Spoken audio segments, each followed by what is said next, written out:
Hello everybody, today is the anniversary of the death in 1654 of Nicholas Culpeper.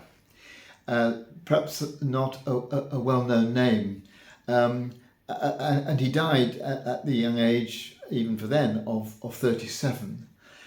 But he made a considerable contribution to the development of medicine. 1654 and the years leading up to it were a period when the medical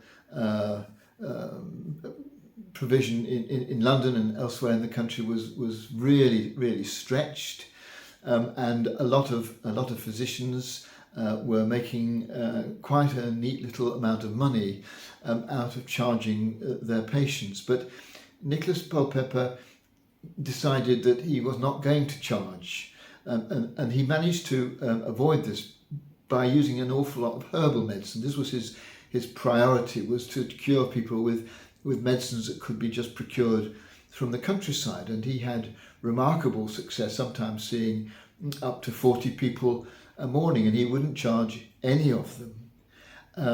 And what's more, he would see them.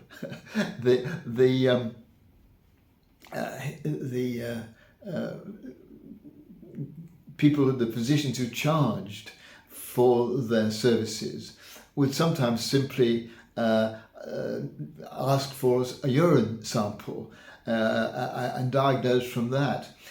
Culpeper said that not all the piss in the Thames would be enough really to give a proper diagnosis, and he didn't want people seeing what he called these insolent, unsufferable physicians. He wanted the people to be treated by physicians who had seen them personally, who had talked over the situation, given them a proper diagnosis, and who were treated with medicines that were easily come by and cheap to procure.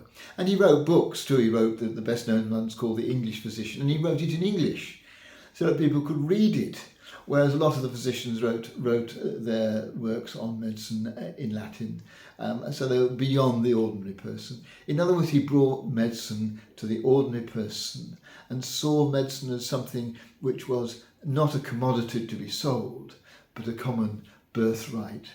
I just couldn't help feeling how contemporary someone like Culpeper is in the challenge that he brought to the way in which many of us experience healthcare at the moment.